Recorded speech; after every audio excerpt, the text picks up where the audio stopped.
السلام علیکم۔ ان اوصاف کے حاملان اگر ناپید ہوں تو قدرت انسان کو بخشے ہوئی مقامات سے محروم کر دیتی ہے۔ زوال اور پسماندگی ان پر مسلط ہو جاتی ہے، بیچارگی اور کسل مندی ان میں پیدا ہو جاتی ہے۔ قدرت کئی مواقع فراہم کرتی ہے اور جب کوئی تبدیلی رونما نہیں ہوتی ہے، طویل انتظار کے بعد قدرت ان کی جگہ کسی اور کو لا کھڑا کرتی ہے۔ جب فرنگی عروج پر تھے، مادیت کا حصول زندگی کا جز لا ينفک سمجھا جاتا تھا۔ اقبال اس دور میں بھی جہان نو کے خوف سے سرشار تھے۔ ایسا جہاں جو بازوی قوت مسلم سے پروان چڑھا ہو، وہ جہاں جو مرد مومن کے ذریعے عالم وجود میں آتا ہے، وہ عالم پیری کے اندیشوں کا شکار نہ ہو، بلکہ جس کی پرواز لولاکی ہو، آسماں جس کا نقشیر ہو، جس کی نگاہ پاک اور صاحب ادراک ہو۔ جہان نو ہو رہا ہے پیدا، وہ عالم پیر مر رہا ہے۔ جہان نو ہو رہا ہے پیدا، وہ عالم پیر مر رہا ہے، جسے فرنگی مقامروں نے بنا دیا ہے قمار خانہ۔ ہوا ہے گو تند تیز لیکن چراغ اپنا جلا رہا ہے۔ ہوا ہے گو تند تیز لیکن چراغ اپنا جلا رہا ہے، وہ مرد درویش جس کو حق نے دیے انداز خسروانہ۔ نئے زمانے، نئے صبح شام، مارکے واقعات کا ظہور، عروج کمال کا حصول ممکن کیوں نہیں؟ اس کی وجوہات بھی علامہ اقبال نے عیاں کر دیے ہیں۔ اس کے حصول یابی کے لیے درکار اوصاف کو بھی بیان کیا ہے۔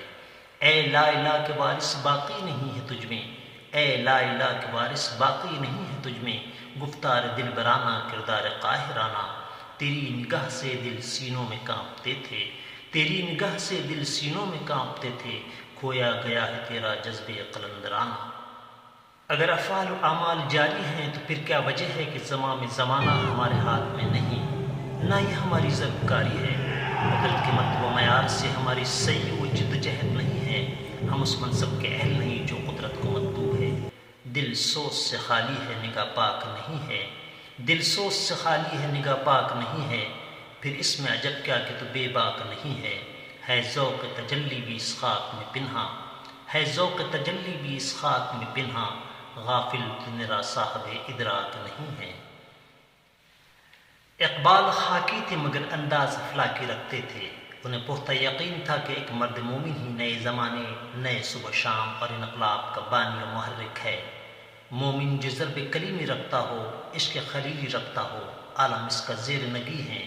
جس کے زمانے عجیب، جس کے فسانے عجیب، جو تابع ستارہ نہیں بلکہ زندہ خاک ہے۔ عالم ہے فقط مومن جاباز کی میراث، عالم ہے فقط مومن جاباز کی میراث، مومن نہیں جو صاحب الاوراق نہیں ہے۔ تھینک یو، شکریہ۔